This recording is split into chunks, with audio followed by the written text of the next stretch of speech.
I have to carry the water bottles, but they're empty and I didn't get any.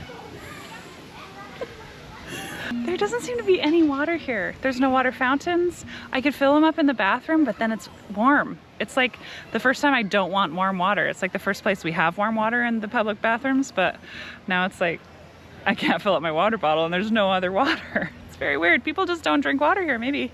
I don't know. Yeah, a bit of a quandary.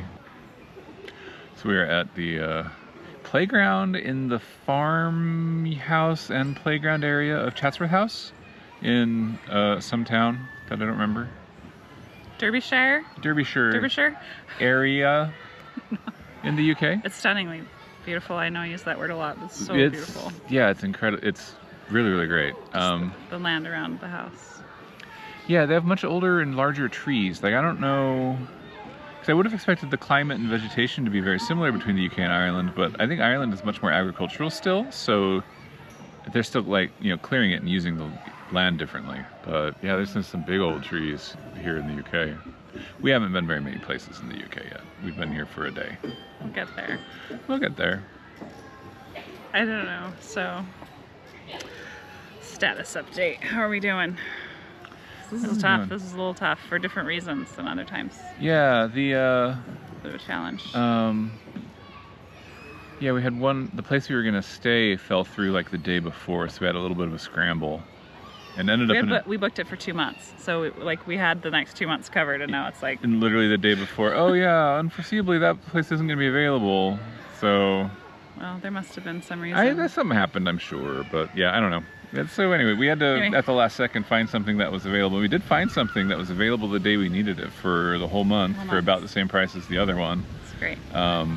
And there's some good things about it and some questionable things about it, but we'll be there, and we are going to get a taste of like living in a city in the UK. And I think we'll get what we wanted to get out of the other house from this house for sure. Yeah, I do think that would be good. Also, maybe it's okay that we're only there for a month and not 2 months. Yeah, maybe we want to get back in the country already again. We've only been in the city for a night. Yeah. I'm not sure. It's just nice to let the kids run around more.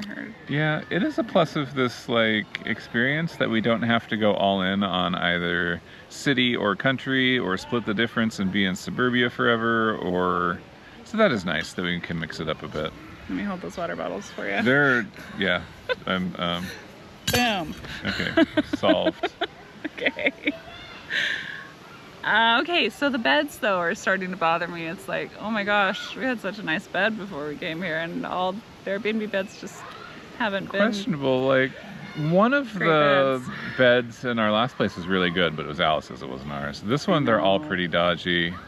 Yeah, it's questionable, but that's one of the sort of thing you like can solve well when it's your place. When it's your own house, you would do it differently. But Airbnb, it's not a great thing to invest in, apparently. Well, so it's like that one, and sharp knives in the kitchen. There's a bunch of things that we'd like, boxes we check at home, like when we have our own place, but... For sure we're traveling, so it's not like the expectation is that this should be like our own house, okay? That's not what I'm saying, but I think that at this point in our traveling, it's been 3 months. Anyway. Almost 4. Almost 4 months. And so it's sort of turning that tide from like weird, I don't know, it's just sort of starting to turn to like, do I really want my bed to feel like this for the next year? Like, is this okay? It's different than just like, oh, this is fine, we're only here for a month. It's not actually different than that, because we're still only here for a month. So the next place might have a great bed, but it is sort of starting to shape like, what do I want? You know, different. It's a little different. Yeah. It's starting to be a little different than it was when we started, I think. Maybe. I'm not sure. Because we're still getting, like, we're in the UK with our kids and our family, and that wouldn't have been affordable at all before. And we are affording it. Yeah, we're here and we're doing it. So yeah, it's kind of like the trade-offs thing we've talked about before. Like, we're seeing, like, so many things we haven't seen before. And, I mean, this playground and the house, like, I didn't know Chatsworth House would be... such a like marvelous example of like the collections that the aristocracy of old would put together, and all of the houses, like ceilings are intricately painted, kind of like you'll see in like the Louvre or in, you know, Versailles or the palace there. Not quite on the scale of those, but like that's what we're talking about in terms of like what they were doing and going for, and Statues are beautiful. Oh yeah, their statue area was great. And the grounds at this place are absolutely through the roof. The grounds and gardens and all the different things. So that's an example of like an experience we have because we're sleeping in the beds that we're sleeping in, because we're dealing with smaller square footage, or like places that aren't familiar places. Actually, I love that part of it. It's just sort of like the little discomforts that are sort of continuous instead of like, oh, I love this shower. Like, how long has it been since we had a shower? I loved Germany. Gosh. Germany's the last shower that was such a Paris. good one. Paris had a great shower. Oh yeah, we stayed there for 2 nights. The place we stayed in Germany for 3 nights. But yeah, the Airbnbs, it's not the strong suit. Yeah, anyway, but it's fine because this is part of it and it makes it affordable. Like, we can't afford to do this in hotels or in like stunningly luxurious houses. Yeah. So we're not in a luxury budget. If we're doing this, then we're on, I don't know if it's normal people budget, but we're on our budget. We're doing it. Yeah, and making it work for 7 people. Happy. Yeah. One of the things we're going to try this time that I actually can't speak to yet, but I guess stay tuned, is having no car for a month. Never done that ever. We've had one car a lot. We've actually made a lot of effort in our life to keep one car instead of 2 for most of our married life, but no car we've never done. Hi Melody, are you okay? No. Okay, we'll pause just a sec. Deanna would tell Melody got on the zip line. They have another functional zip line here. It is a very cool playground.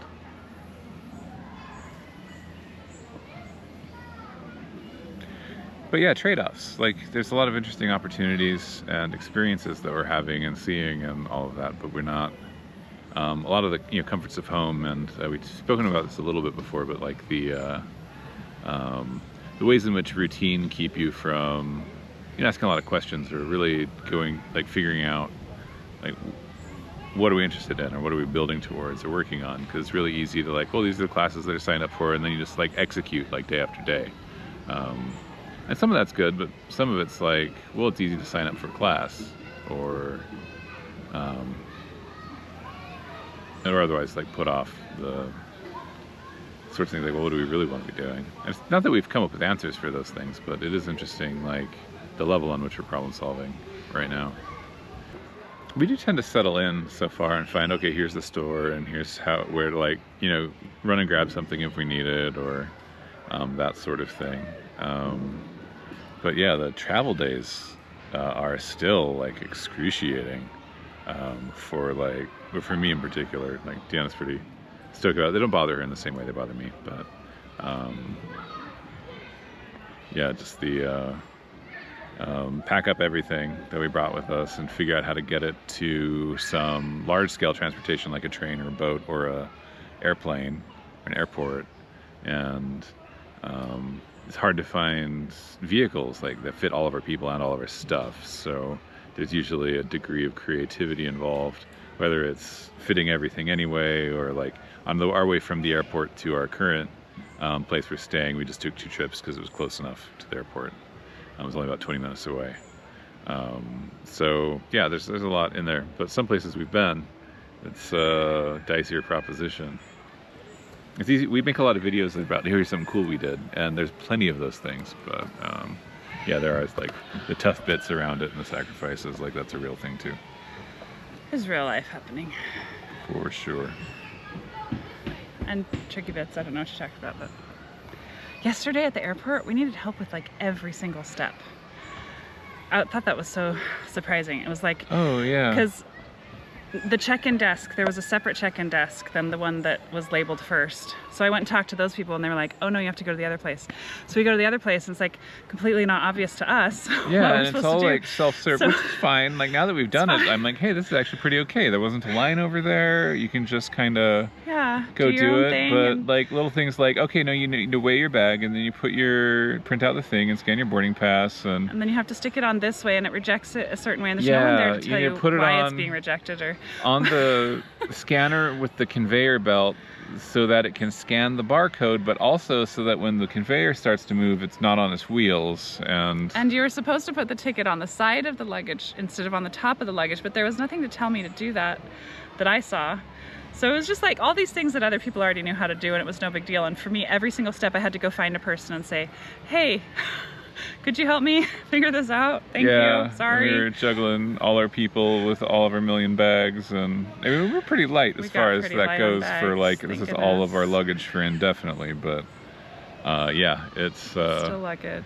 But yeah, with little people who can't quite handle it themselves. And there was a customer support guy who was super helpful, super nice, who helped us out and made sure we knew what to do. Just literally every step we were like, oh, we need to find a person, we can't just figure this out. And we just haven't had that experience before. Usually we're kind of like self-serving and able to, self-serving is not the right word, or like, at like a US airport there's a desk and you just get in the line, you roll all your stuff up and you set your bag on the scale and they put the thing on and move it, and it's all on, like, they take care of it. It's not like, it's okay that it's different. It just was surprising how not intuitive it was, and like how everything yesterday was like, oh, you need help with that, oh we did it wrong, let's try again. And like I might be done with the rental car website I've been using, because it was like keeps taking us to like off-site but it wasn't obvious it was off-site, and the one here wasn't obvious.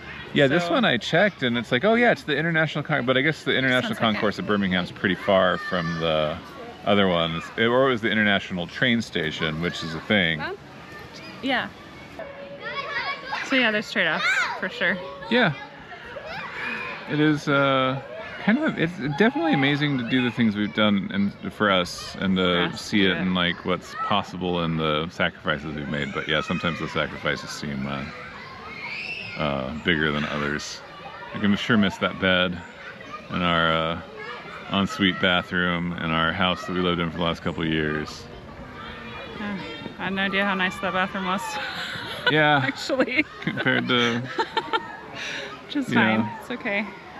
I mean, we're here. We're actually doing Europe. And that's the other thing, is it's Europe. Like, every continent won't necessarily be this price range, right? Or what we're trying to accomplish on that place. So, I don't know. Yeah. We'll see. I'm not pouting. It's just that it's not, I'm not pouting about it at all. I don't feel that way. I do feel that it's different, you know? Yeah, and it's an interesting day to be making this, because yesterday and the day before, like, we're like, man, this nomad thing is tough. But also today we did something super beautiful, so incredible. And like not quite like anything we've done before, and like driving out through the countryside to get up here was just gorgeous and beautiful, and it's wonderful to actually see the UK countryside and a UK different. City, and like it feels it's very different. It's not like another place we've been as a family. It's like we're here, and this is a different place. Yeah, so to just affirm like, cool. Okay, yeah, this is why we're doing it, but also not easy, guys. Yeah, the transition days, well, they're part of it, so a little bit tricky. Yeah. We could stay here for quite a long time. I don't need to talk about that, but like visa-wise, we could stay in the UK for quite a long time. But yeah, I don't know that I want to. There's so much to see. So anyway. Yeah. Also, it's different from the US for sure, and it'll probably become more and more apparent. But it's also the most US-like in terms of what kind of stores are there and what's in those stores, and like, do they have like US like stuff that we're accustomed to here? Like, we went to Costco yesterday, and like that makes it a little easier. But at the same time, like, okay, if we're gonna spend so much longer in the UK, we could just be back in the US. Yeah. At a certain point. Right. It's different, but at a certain point, the things we then what are we here for? We come to be like doing. Let's go find the things that we're here for. Because we could probably a pretty high fidelity like imitation of like our routines and habits and everything in the U.S. So. Yeah, that's kind of an interesting point, actually. Then why are we here? If that's what we're trying to accomplish, well, we don't have to be here then. So, yeah, we're speaking English. It's just different. So. But we are exploring, and right now there's so much to see here that we haven't been. So that part of it is still very shiny. Mm-hmm. The bed's not so shiny. Not so shiny. The mattress. Oh my gosh, these mattresses. It's okay. It's not like the worst though. Probably. I wonder if we're gonna like have a little graph of like mattress comfort over time. Just a recap. In the next year, we'll see where this mattress actually fits. We don't have enough data points yet. Oh my gosh.